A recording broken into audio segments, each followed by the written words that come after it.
오늘 하나님께서 우리에게 주신 말씀은 창세기 12장 10절에서 20절까지의 말씀입니다.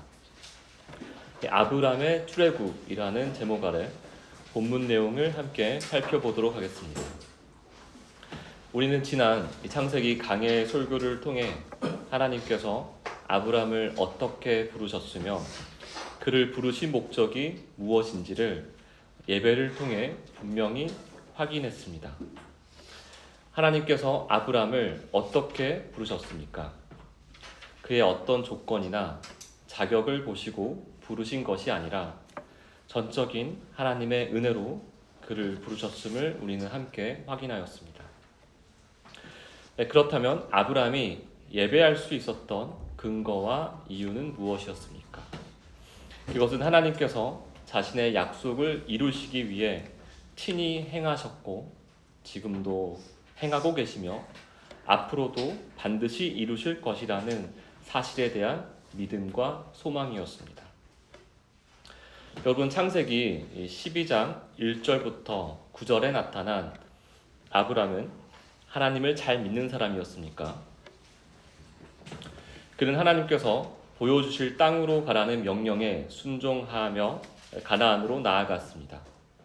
그 땅에 이미 거주민이 있었음에도 한 곳에 정착하지 못한 채 나그네로 살아가야 하는 상황 속에서도 아브람은 하나님의 약속을 소망하며 믿음을 잃지 않았었습니다. 그리고 하나님을 만난 곳마다 제단을 쌓았고 영원토록 함께 하시는 여호와 하나님께 예배를 드렸었습니다. 그런데 오늘 본문에는 가나안에서 보았던 아브람의 모습과는 사뭇 다른 모습이 나타납니다. 마치 주일날 예배당에 나와 하나님께 예배드릴 때는 하나님의 풍성하신 은혜에 기쁨과 감사함으로 화답했지만 참 이상하게도 예배당 문을 나서는 순간 우리는 어떻습니까? 가정과 직장이라는 아주 현실적인 자리로 돌아가면 예배 가운데 고백했던 하나님에 대한 믿음은 어느새 희미해집니다. 그렇다면 그 자리를 대신하는 것은 무엇이었습니까? 바로 수많은 현실적 문제들이었습니다. 삶의 무게와 염려가 순식간에 우리의 마음을 가득 채웁니다. 결국 우리는 또다시 지난주와 다르지 않게 조금도 새롭지 않은 동일한 내용의 질문들을 붙잡고 새로운 한 주간도 동일한 시름을 반복하며 살아가게 됩니다. 예를 들어서 이번 달 생활비는 어떻게 감당해야 할까? 아이들의 교육은 어떻게 준비해야 할까? 지금도 빠듯한데 노후는 또 어떻게 대비할 수 있을까? 이 대출은 도대체 언제쯤 다 갚을 수 있을까? 문제는 비단 물질적인 문제에만 그치지 않는다는 것입니다. 관계의 어려움, 건강의 문제, 체력의 한계, 수많은 현실적인 문제들로 둘러싸여 있습니다. 이러한 문제들 앞에 서게 되면 우리는 분명 주일 예배 가운데 하나님의 놀라운 은혜를 깊이 누리고 돌아왔음에도 불구하고 현실을 마주하는 순간 이와 같은 생각에 사로잡히곤 합니다. 이처럼 지극히 사소하고 개인적인 일까지도 하나님이 정말 관여하실까? 적어도 이 문제는 내가 스스로 해결해야 하는 영역이 아닐까? 하나님은 영이신데 이런 물질적이고 현실적인 문제까지도 정말 다스리시는가? 지금 내가 더 애쓰지 않으면 우리 가족은 무너지지 않을까? 오늘 본문은 바로 이러한 우리의 현실적 고민과 시름에 대해 분명한 답을 묵상할 수 있게 우리를 인도합니다. 왜냐하면 믿음의 선진인 아브람 역시 매우 현실적인 문제 앞에 서 있게 되었기 때문입니다. 그렇다면 그는 과연 어떤 상황에 놓여 있었고 그 가운데서 어떤 선택을 했는지 그 내용을 함께 살펴보도록 하겠습니다. 먼저 본문의 전체적인 배경이 되는 창세기 12장 10절 말씀을 함께 읽어보겠습니다. 10절 말씀입니다. 그 땅에 기근이 들었으므로 아브라함이 애굽에 거류하려고 그리로 내려갔으니 이는 그 땅에 기근이 심하였습니다. 10절은 어떻게 시작됩니까? 그 땅에 기근이 들었으므로 라고 시작합니다. 여기서 말하는 그 땅, 곧 가나안은 아브라함이 스스로 선택한 곳이 아니라 하나님께서 친히 인도하신 땅입니다. 따라서 이 기근을 아브라함의 불순종에 대한 징계나 볼로 볼 수는 없습니다. 오히려 이 말씀은 하나님의 인도하심 가운데서도 현실적인 어려움이 얼마든지 일어날 수 있음을 보여줍니다. 물론 하나님께서 행하시는 모든 일들은 선하시며 결국 우리를 위한 것입니다. 그러나 하나님께서 인도하신 땅에 왜 기근을 허락하셨는지에 대해서는 우리의 이성으로 쉽게 이해되지 않을 수도 있습니다. 어쩌면 아브라함 눈앞에 닥친 이 기근은 아브라함이 생각할 때 하나님의 통치가 보이지 않는 것처럼 느껴지는 상황이었을지도 모릅니다. 그러나 성경에 기록된 한 가지 분명한 사실이 있습니다. 아브라함은 이 기근 앞에서 애굽에 거류하고자 가나안을 떠났다는 것입니다. 그렇다면 여러분, 이 애굽에 거류하고자 내려간 것이 단순히 아브라함의 죄성 때문이라고 볼 수 있을까요?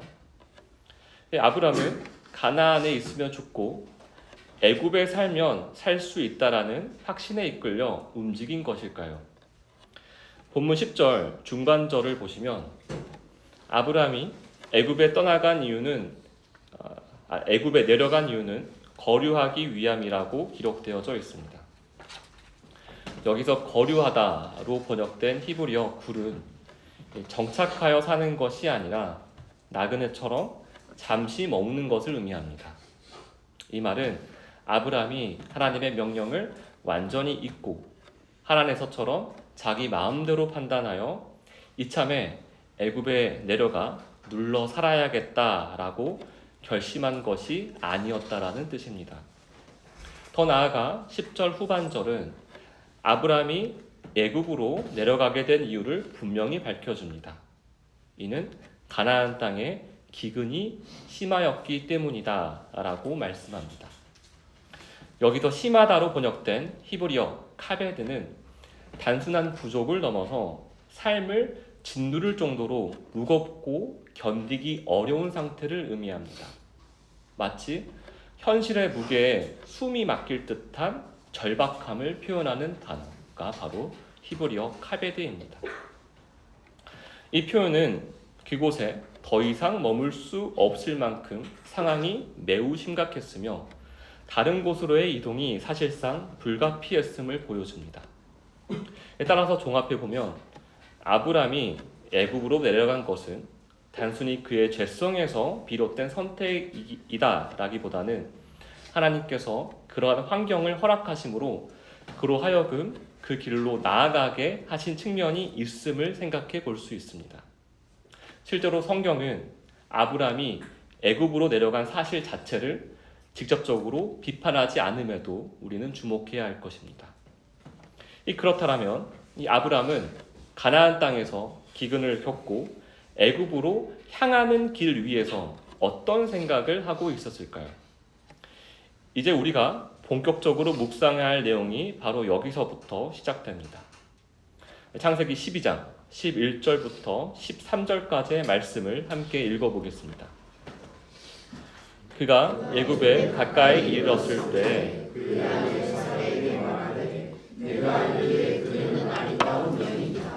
애굽 사람이 그대를 볼 때 이르기를 이는 그의 아내라 하여 나는 죽이고 그대는 살리리니 원하건대 그대는 나의 누이라 하라. 그러면 내가 그대로 말미암아 안전하고 내 목숨이 그대로 말미암아 보존되리라 하니라.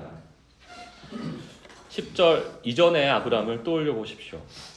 그는 가나안 땅에서 가나안 사람들 사이에서 살아가는 나그네였습니다. 보이지 않는 긴장과 압박은 있었지만 삶이 당장 무너질 만큼 절망적인 상황은 아니었습니다. 그런데 10절에 이르러 상황이 급격히 바뀝니다. 심한 기근이 닥친 것입니다. 이 장면을 오늘 우리의 현실로 바꾸어 생각해 보면 이렇습니다.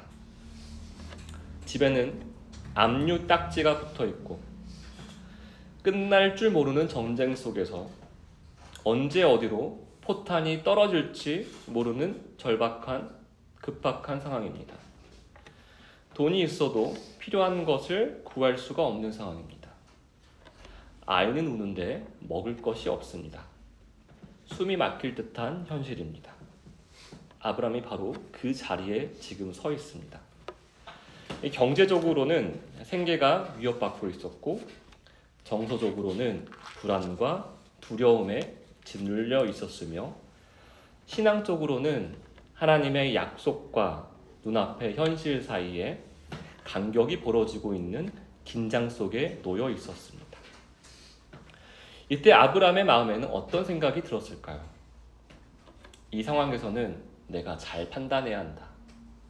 지금 내 선택이 무엇보다 중요하다. 내가 잘못하면 하나님께서 말씀하신 약속이 이루어지지 않을지도 모르겠다. 어떻게든 내가 살아남아야 한다. 그래야 내 가족을 책임질 수 있고 지킬 수 있다. 여러분이 11절에서 13절에 나타난 아브라함의 모습을 비추어 볼 때 아브라함의 머릿속에 하나님이 있습니까? 없습니까? 먹이시고 보호하시는 분이 하나님이심을 믿습니까? 믿지 못합니까? 아브라함은 애굽으로 내려가는 길 위 지금 극도의 긴장감과 불안감에 휩싸여 있습니다. 극한의 실제적인 현실 앞에 드러나는 인간의 지극히 연약한 모습을 우리에게 가감없이 보여주고 있습니다. 코너 속에 몰리자 하나님을 찾기보다 자기 스스로 자기 지혜를 찾아 결정하는 모습을 보입니다. 아브라함 자신의 판단과 계산이 하나님보다 앞서기 시작한 것입니다. 왜냐하면 위기가 눈앞에 닥치고 생명의 위협을 느끼게 되자 하나님께서 때에 맞게 정확하게 자신을 지켜주실 것인지 그리고 말씀하신 언약을 끝까지 정말 신실하게 이루실 것인지에 대한 확신이 흔들렸기 때문입니다. 다시 말해 극한의 상황에 이르자 하나님의 권위와 하나님의 신실하심에 대한 신뢰가 흔들리기 시작한 것입니다. 여러분, 11절 말씀을 보십시오. 아브라함이 애굽에 가까이 이르렀을 때 무엇을 염려하고 있습니까? 그는 가장 가까운 이웃, 곧 자신의 아내 사레의 미모를 걱정하고 있습니다. 사레의 아름다움은 본래 아브라함에게 무엇이었습니까? 분명 하나님께서 주신 축복이었고 그와 한 몸이 된 사레는 감사의 이유였습니다. 그런데 애굽으로 향하는 길 위에서 그 축복이 오히려 두려움과 염려의 대상이 되고 있습니다. 왜 이런 일이 일어나는 것입니까? 하나님께서 어떤 상황 속에서도 자신을 지켜주실 것이라는 믿음이 흔들리기 시작했기 때문입니다. 그 믿음의 균열이 마음속에 점점 퍼져나간 것입니다. 결국 이 장면은 극한의 현실 앞에서 하나님의 권위뿐 아니라 그 능력에 대한 신뢰까지도 흔들리고 있음을 보여줍니다. 그런데 여러분, 만약 우리가 아브라함의 입장에 서 있다라면 사라의 뛰어난 미모를 두고 누구를 더 걱정해야 하겠습니까? 사실 아브라함이 먼저 걱정해야 할 대상은 바로 사라였습니다. 그런데 아브라함은 지금 누구를 걱정하고 있습니까? 그는 사라가 아니라 자신의 안위와 안전을 먼저 생각하고 있습니다. 그 이유가 무엇입니까? 12절 말씀을 보시면 애굽 사람들이 아름다운 아브라함의 아내를 볼 때 아름다운 아내를 가진 아브라함은 죽임을 당하게 될 것이고 아브라함의 아내 사레는 애굽 사람들에게 빼앗기는 일을 당하게 될 것이지만 사레는 살 것이라 그는 굳게 믿었기 때문입니다. 여러분, 아브라함이 지금 두려워하고 있는 것은 무엇입니까? 바로 그의 죽음입니다. 사실 사례의 안전은 안중에도 없습니다. 우선 아브라함의 머릿속에 최우선적으로 걱정하는 것은 자기부터 일단 살고 보자입니다. 그래도 일단 살아야 그 다음 계획이나 일들을 할 수 있지 않을까 하는 매우 논리적인 사고를 가진 것으로 보입니다. 그런데 여러분, 아브라함이 자신이 죽게 될 것을 두려워하는 이유가 과연 무엇입니까? 지금 애굽으로 가는 길 위에서 아브라함에게 생명과 죽음의 주권자가 그는 지금 누구라고 생각하고 있는 것입니까? 하나님입니까? 아니면 사람입니까? 아브라함은 지금 현실 세계에서 죽음과 생명의 주권자가 하나님이 아니라 사람이라 생각하고 그리고 믿고 있습니다. 이 본문에서는 능력을 가졌다고 생각하는 사람, 애굽인이라 생각합니다. 애굽인에게 죽일 수도 그리고 살릴 수도 있는 권위와 능력이 있다라고 생각하고 믿고 있는 것입니다. 그 결과 이 극한의 상황 속에서 아브람은 하나님을 의지하기보다 지극히 현실적인 판단과 자기 지혜에 따라 행동하게 됩니다. 그리고 그가 가장 사랑하는 아내 사레에게 자신이 생각하기에 최선이라고 여기는 방법을 제시합니다. 그렇다면 그가 내놓은 지혜는 과연 무엇이었습니까? 13절 말씀을 다시 한번 함께 읽어보겠습니다. 원하건대 그대는 나의 누이라 하라. 그러면 내가 그대로 말미암아 안전하고 내 목숨이 그대로 말미암아 보존되리라 하니라. 13절 말씀은 이렇게 시작합니다. 원하건대.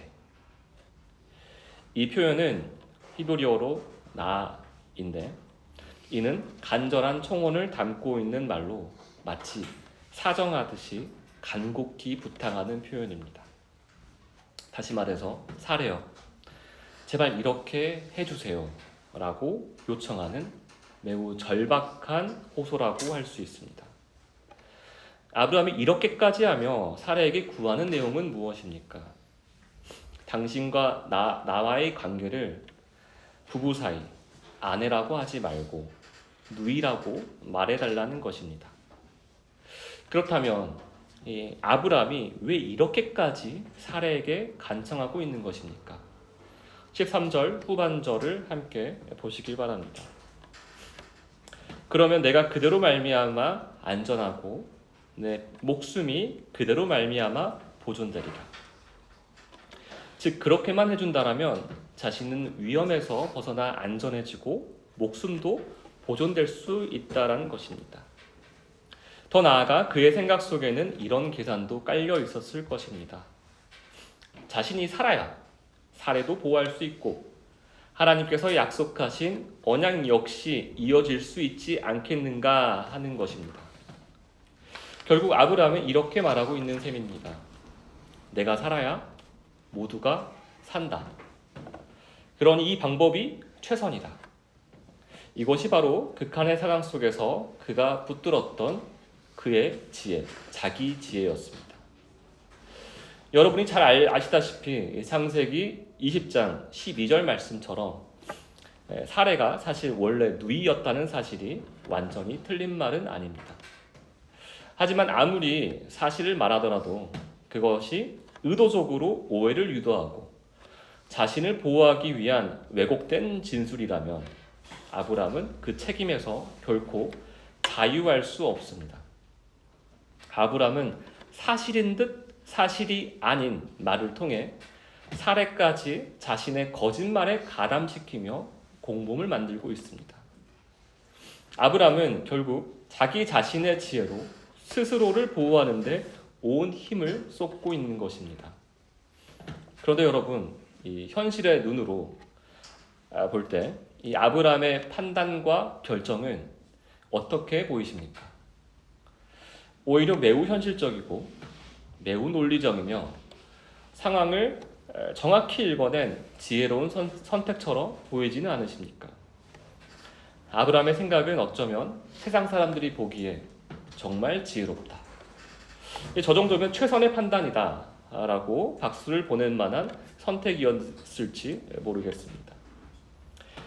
사방이 막힌 것처럼 느껴지는 상황 속에서 살아남기 위해 선택할 수 있는 가장 현실적인 최선의 수처럼 보이기 때문입니다.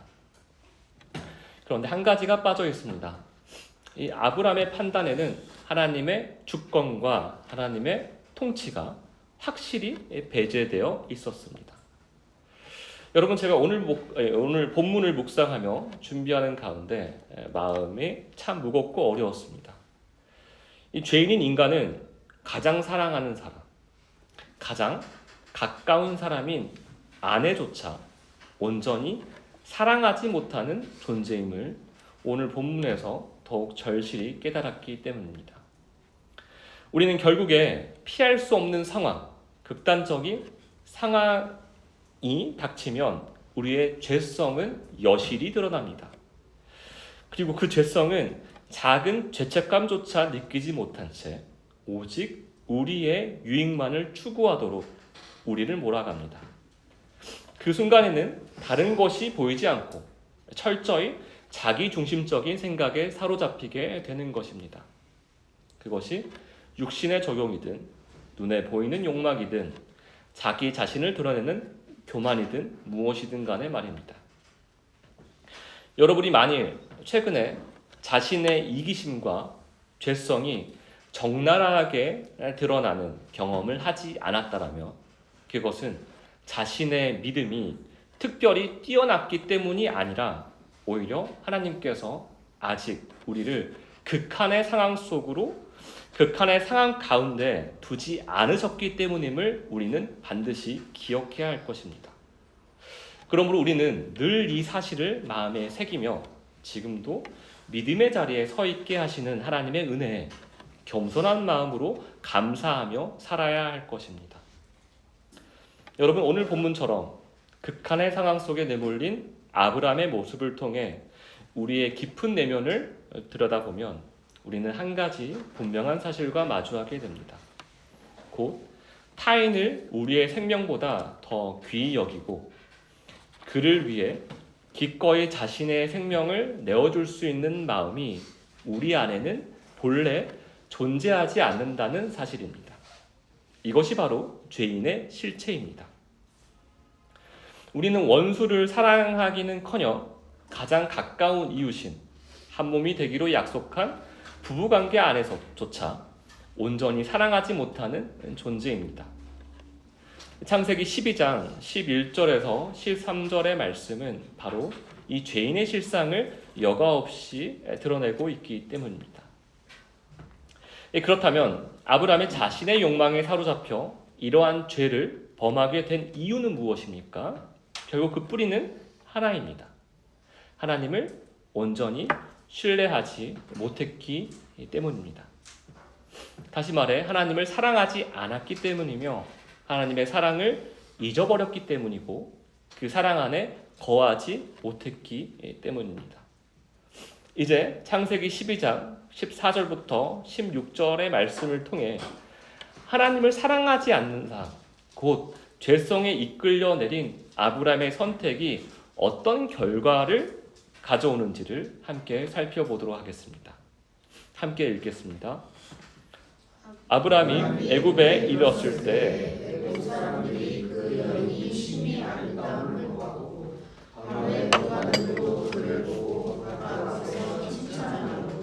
그 여인을 바로의 궁으로 이끌어들인지라. 이에 바로가 그로 말미암아 아브라함을 후대함으로 아브라함이 양과 소와 노비와 암수 나귀와 낙타를 얻었더라. 이 14절 말씀을 보시면 드디어 아브라함과 그의 일행이 애굽에 도착합니다. 그러자 애굽 사람들이 곧 사레의 아름다움을 보게 됩니다. 이어서 15절에서는 바로의 고관들 또한 그녀의 아름다움을 보고 사레를 바로의 궁으로 데려갑니다. 그리고 마침내 애굽의 왕 바로 역시 사레를 보게 됩니다. 이 장면에서 눈에 띄는 것은 보다 보다라는 표현이 계속 반복된다는 점입니다. 그렇다면 애굽 사람들은 사례를 통해 무엇을 보았습니까? 오직 그녀의 아름다움만을 보았습니다.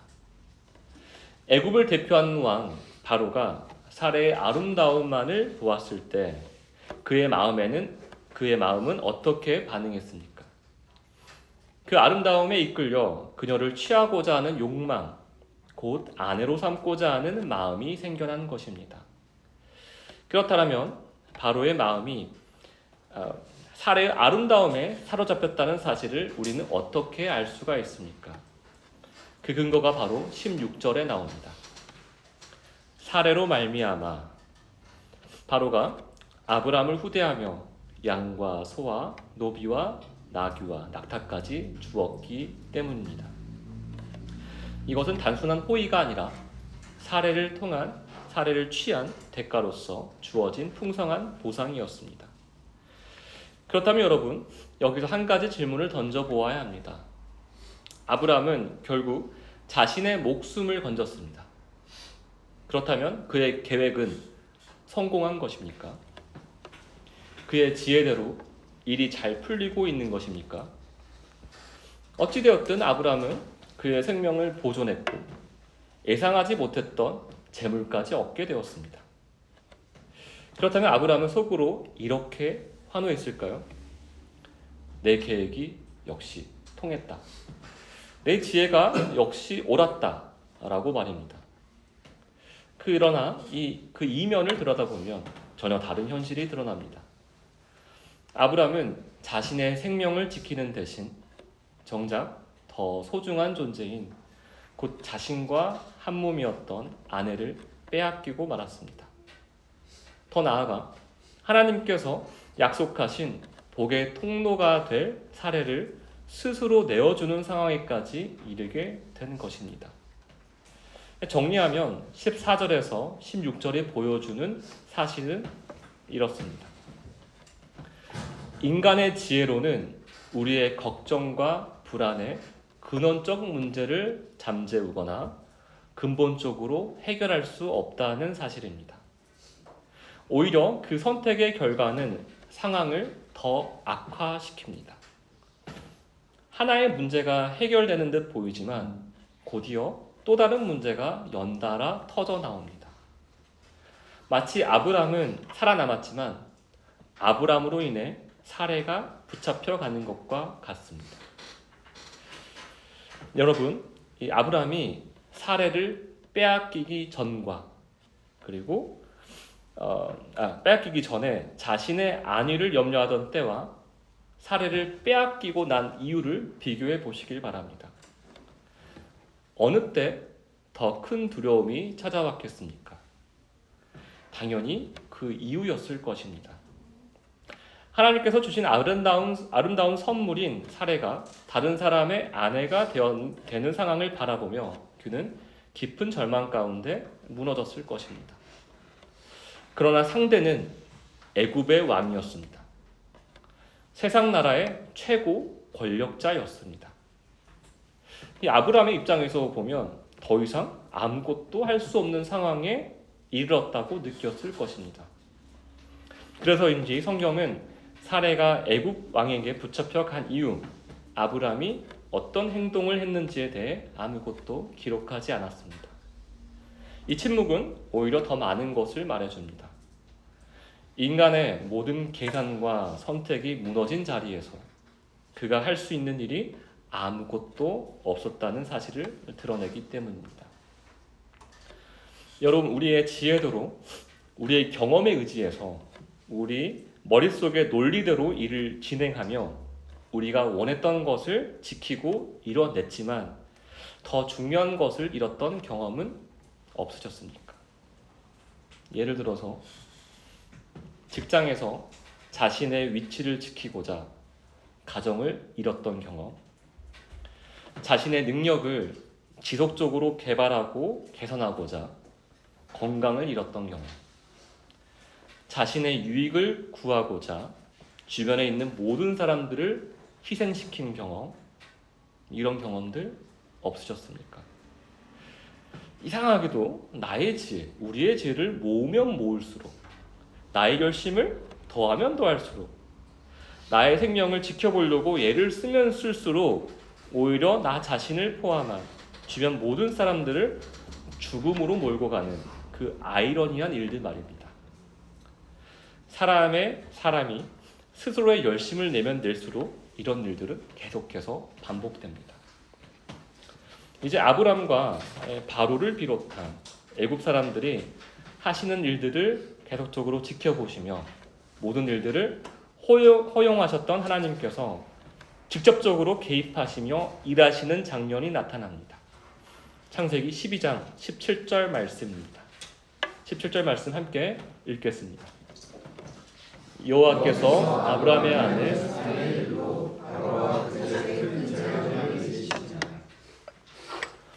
여러분, 이 아리따운 사례를 두고 두려움에 사로잡혔던 아브람과 욕망에 사로잡혔던 바로, 이 아브람과 바로, 이들 중에 죄를 지은 자는 누구입니까? 아브람입니까? 아니면 바로입니까? 답은 둘 다입니다. 왜냐하면 둘 다 사례의 아름다움 넘어 하나님을 보지 못하고 사례의 아름다움에만 머물렀기 때문입니다. 둘 다 하나님을 믿지 못했고 하나님을 의지하지 않았습니다. 아브람 스스로 살기 위해 자신의 유익을 구한 죄를 지었고 바로는 자신의 권력을 남용하여 자신의 욕정을 채운 죄를 지었습니다. 하지만 오늘 본문은 상대적으로 아브람의 죄를 더 두드러지게 보여줍니다. 그런데 이해할 수 없는 행동은 바로 하나님께서 행하신 일입니다. 하나님은 아브람과 바로 중 누구에게 재앙을 내리십니까? 바로와 바로 그의 집에 큰 재앙을 내리셨습니다. 아니, 분명 죄의 경중을 따지자면 바로보다는 아브람이 벌을 받아야 할 것 같은데 하나님께서는 아브람을 마치 편애하는 듯하게 보이기도 합니다. 그렇다면 이번에는 하나님의 입장에서 생각해 보겠습니다. 하나님께서 바로와 그의 집에 큰 재앙을 내리신 이유는 무엇이었겠습니까? 여러분, 하나님께서 재앙을 통해 심판하시는 것은 단순한 징벌에 그치지 않습니다. 바로 그 목적은 하나님의 백성을 구원하시고 하나님께서 세우신 언약을 지키시기 위함이기 때문입니다. 다시 말해 하나님께서는 단지 한 연약한 여인을 보호하신 데서 멈추신 것이 아닙니다. 사례를 통해 이루어 가실 구원의 역사, 곧 언약의 계보를 친히 지키시고 계신 것입니다. 그렇게 17절에 기록된 장면은 아브람은 사랑하시니 어떤 죄를 지어도 넘어가시고 바로는 미워하시니 작은 죄에도 크게 벌하시는 마치 편애하시는 하나님을 보여주는 것이 결코 아님을 우리는 기억해야 할 것입니다. 우리는 10절부터 17절까지의 말씀을 통해 사람의 일과 하나님의 일을 함께 지금 살펴보고 있습니다. 그렇다면 이 대비를 통하여서 하나님께서 우리에게 깨닫게 하시고자 하는 은혜는 무엇이겠습니까? 하나님께서 택하신 자와 맺으신 언약을 끝까지 신실하게 지키시는 분은 사람이 아니라 오직 하나님이시라는 사실입니다. 다시 말해 죄인인 인간은 하나님의 명령을 스스로 지켜낼 수 없는 존재임을 분명하게 드러내시는 것입니다. 그리고 바로 이 지점에서 우리는 선명한 소망을 더욱 분명하게 보게 됩니다. 우리가 감당할 수 없을 것 같은 세상의 어떤 왕이나 어느 시대의 권력이라 할지라도 하나님께서는 단번에 제압하실 수 있는 절대적인 권위와 능력을 가지신 분이시라는 사실입니다. 그리고 더 놀라운 사실은 바로 그 하나님께서, 바로 이 하나님께서 우리의 아버지가 되신다는 사실입니다. 여러분, 이 진리가 공의가 무너지고 부패와 부조리가 가득한 현실을 살아가는 우리에게 얼마나 큰 위로가 되며 얼마나 큰 소망이 됩니까? 하나님의 위로는 단지 우리의 상한 감정, 상한 심령을 어루만지는 것에 그치지 않습니다. 말로만 능력을 주시겠다라고 약속하시는 분도 아니십니다. 하나님은 실제로 역사 가운데 개입하셔서 세상의 중심이라고 할 수 있는 애굽 땅, 곧 바로와 그의 집에 직접 자신의 능력을 드러내시는 분이십니다. 예나 지금이나 동일하게 말입니다. 이제 창세기 12장 18절부터 20절까지의 말씀을 통해 하나님의 다스림을 더 구체적으로 함께 살펴보겠습니다. 18절부터 20절까지의 말씀을 함께 읽어보도록 하겠습니다. 바로가 아브람을 불러서 이르되 내가 어찌하여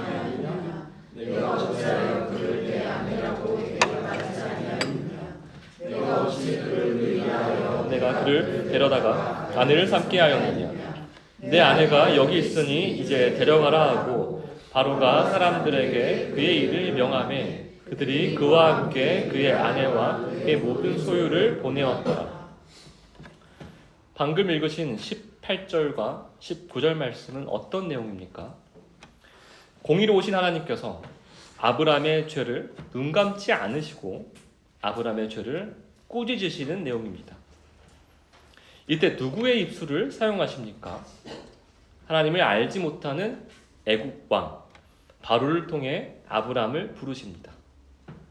이는 무엇을 말하는 것입니까? 이 본문은 바로가 아브람보다 더 도덕적이고 더 윤리적인 사람이라는 사실을 드러내요. 세상 사람보다 교회에 다니는 사람들이 더 큰 죄를 지을 수 있음을 드러내고 우리에게 수치를 느끼게 하려는데 목적이 있는 것이 아닙니다. 오히려 하나님께서는 자신이 부르시고 택하신 백성들 뿐만 아니라 죄를 짓는 것을 허용하시는 이 유기된 자들까지도 모두 온전히 다스리고 계신다는 사실을 더욱더 선명히 드러내고 계시는 것입니다. 다시 말해 우리가 현실 세계를 살아갈 때 모든 상황을 실제로 다스리는 분은 하나님께 권한을 위임받는 사람이 아니라 그 모든 권한을 주신 참된 주권자 곧 하나님이심을 보여주시는 것입니다. 그렇다면 바로를 통해 하나님께서 꾸짖는 아브람의 죄는 무엇입니까? 18절 하반절을 제가 다시 한번 읽어보겠습니다. 내가 어찌하여 나에게 이렇게 행하였느냐? 내가 어찌하여 그를 내 아내라고 내게 말하지 아니하였느냐? 잘 보시면 여기서 행하다 그리고 말하다 이 두 동사를 사용함으로써 아브람의 언행, 다시 말해 아브람의 삶 그 자체가 거짓되었음을 바로가 꾸짖고 있습니다. 아브람 삶을 추약할 수 있는 사실이 바로 무엇이었습니까? 그의 아내를 아내라고 말하지 못한 사실이었습니다. 여기에는 가장 가까운 이웃 사레를 사랑할 수 없는 존재임을, 사레를 통해 이루실 하나님과 또 언약에 대한 믿음을 스스로 가질 수 없는 존재라는 사실이 적나라하게 폭로되고 있는 것입니다. 즉 정리하자면 아브람의 거짓된 삶은 이웃을 사랑하지 못한 죄, 동시에 하나님을 사랑하지 못한 죄와 같다라는 말을 하고 있는 것입니다. 궁극적으로 하나님을 사랑하지 못한 아브람 때문에 누가 위험에 빠졌습니까? 바로와 애굽인들 뿐만 아니라 아브람이 사랑하는 아름다운 사레도 위험에 빠진 것입니다. 어디 그뿐입니까? 사레를 이룬 후 아브람 자신은 멀쩡했겠습니까? 아내를 잃고 나서야 그때서야 통곡을 하며 절망감에 휩싸였을 것입니다. 아브람이 하나님을 사랑하지 못한 일은 아브람을 포함한 주변 모두를 위험에 빠뜨린 것임을 말하고 있는 것입니다. 즉 하나님을 사랑하는 일이 우리 삶 속에 실제적으로 실로 엄청난 파급력을 가졌음을 시사하는 것입니다. 여러분, 우리가 일상을 살아나갈 때 하나님을 사랑하는 일이 과연 우리 삶과 무슨 상관입니까?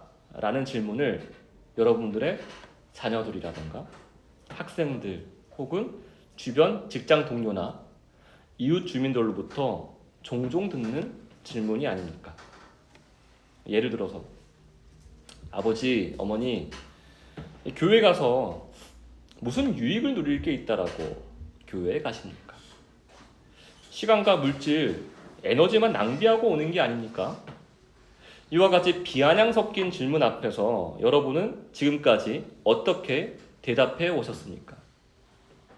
하나님의 자녀인 우리는 이 질문에 대해 분명한 확신을 가지고 답할 수 있어야 합니다. 오늘 본문에서 하나님을 믿지 않는 삶은 어떤 삶을 초래했습니까? 하나님에 대한 믿음이 흔들리니 위선적 삶을 살게 되고 모든 관계가 무너지고 물질이 만든 거짓 평안, 가짜 평안에 하루하루 살게 되었음을 우리는 보았습니다. 그렇다면 반대로 하나님을 믿는 자의 삶은 어떤 삶이겠습니까? 믿지 않는 자들과 어떤 차이가 있겠습니까? 가장 분명한 차이는 이것입니다.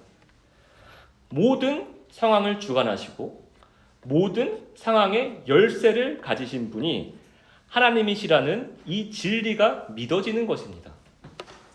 또한 하나님을 믿는 자의 삶 속에 일어나는 모든 일들을 하나님께서 사랑으로 인도하고 계신다는 사실이 믿어지는 것입니다.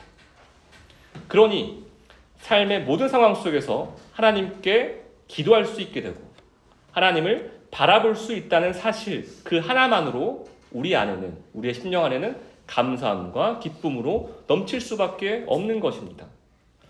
여기서만 끝나는 게 아닙니다. 매일 감사함과 이 기쁨의 층위가 점점 더 깊어지는 놀라운 경험을 한다는 것입니다. 왜냐하면 하나님과의 교제를 통해 그가 누구신지 점점 더 깊이 알아가게 되기 때문입니다. 이 하나님의 은혜에 대한 반응은 이 비가시적인 변화에만 그치지 않습니다. 실제적인 삶의 터전에서 그 누구도 사랑할 수 없는 죄인된 내가 내 아내를 사랑할 수 있게 되었다는 것입니다. 죄인된 자가 자신의 남편을 사랑할 수 있게 되었다는 것입니다. 죄인된 자가 자신의 자녀를 사랑할 수 있게 되었다는 것이고, 죄인된 자가 자신의 직장 동료를 사랑할 수 있게 되었다는 것입니다.